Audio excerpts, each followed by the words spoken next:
Good afternoon, everybody. I'm going to introduce you today about an amazing event that took place in the year of 1963. I don't know if any of you were in England at that time. Were any of you there? Okay, a couple of you were there. I was actually there at the age of 10 years old when my father took me over from Salisbury to meet my grandparents in Brighton. And I was there a couple of months just before this event that I'm going to talk about took place. But it was actually an amazing decade. It was called the Swinging 60s.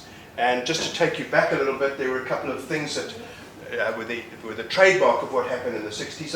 Obviously, the first one was the arrival of the Beatles. The Beatles are really starting to become a hot thing then. And then also, of course, man's best friend, the lady who introduced miniskirts, Mary Quant. So that was a case where, you know, we had Carnaby Street and a total change in fashion. There was also a controversy with the then Prime Minister Harold Macmillan, who had to resign. They said it was for political reasons because he'd actually concealed a relationship that his Secretary of State had with Christine Keeler, and she was connected with a Russian spy. But actually he had prostate cancer and for health reasons forced to step down. And then, of course, across the Atlantic, it was the year in which John F. Kennedy was assassinated, and I can still remember that moment, seeing it on TV at home. My parents didn't believe me when I went and told them. But the main reason that I was in England, apart from seeing my grandparents, was to go and watch my hero, Jim Clark, win the British Grand Prix, because I was a follower of motor racing like you won't believe. So that was a very special occasion for me. So let's look at what also happened. And of course it was the Great Train Robbery, the crime of the century, that I'm going to be talking about now. Now, what prompted me to do this? How many of you have got BritBox? None of you, some of you got BritBox. There was a movie on there called The Great Train Robbery, which was actually a documentary type film about the whole Great Train Robbery. And it stimulated me to think, you know what, I want to look into this further and do a presentation on this. So I did a bit of searching around and I came across this book here, which was basically the definitive Bible on the whole thing from start to finish.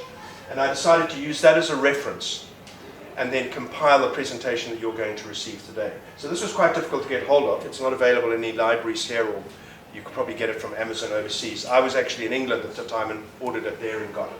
Second-hand copy. Right, so let's just go back about 9 months. There was another robbery that took place that was a precursor to the Great Train Robbery. I don't know how many people were aware of this. But BOAC, as it was then, of course, now it's British Airways, they had a head office in London called Comet House. And on a particular day, 4 gentlemen in suits and bowler hats went into Comet House just before closing time and hid in the gents' toilet at the top floor. Shortly after that, a cash delivery van from Barclays Bank, 400 meters away, arrived at the front door, discharged a steel box. When it got into the lobby, the 4 men came down from the toilet in a lift, put balaclavas on, coshed the security guards and walked off with the money, which was £62,000 in those days. Probably about a million in pounds in today's money. Now this was initiated by this gentleman here, Bruce Reynolds. I think some people think that Ronnie Biggs was the main man in the Great Train Robbery. He actually wasn't. The leader and the initiator was Bruce Reynolds.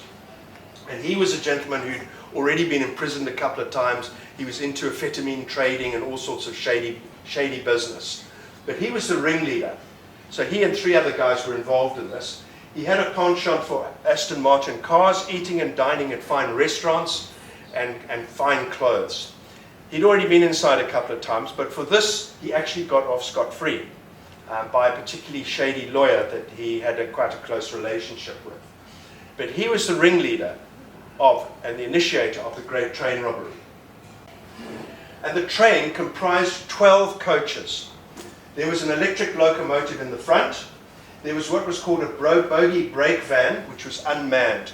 Now this van is there in case the engine decouples from the train. Then somebody can go in there and apply the vacuum brake and stop the rest of the train so it doesn't run away. That was the purpose of that. The second carriage was what was called the high value package coach. And that was where all the cash was stored. Lots and lots of bags of cash. And then behind that, there were another 10 mail coaches occupied by 80 postal workers doing a lot of mail sorting on the way. So they were quite busy. In the high-value package coach, there were only 4 workers. So there were 84 on the train altogether at that time, plus the driver and one of his support team. So that's what the train looked like. So if you look at the layout here, you've got London to the south. The next station on the line was Chennington. And just to the north, about 3 miles north, was Leighton Buzzard. And here was Bridego Bridge. Now, why was it so suitable?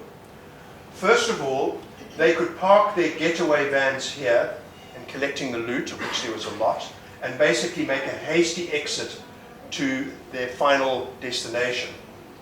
Secondly, it was a raised bridge when there were banks here, so they could easily offload the bags. They didn't have to move them uphill. They could just literally drop them down the side of the embankment. So this was ideal for them. It was in a very remote area, wasn't built up at all. They could go about their dastardly deed without anyone really being aware of it. So they holed up at a place called Leatherslade Farm, which was about 28 miles, that's driving miles, from Bridego Bridge here. And they acquired this particular farm. Now, of note is that this was very close to Aylesbury. So this was where a lot of the police work was done later on, and where the prosecutions took place.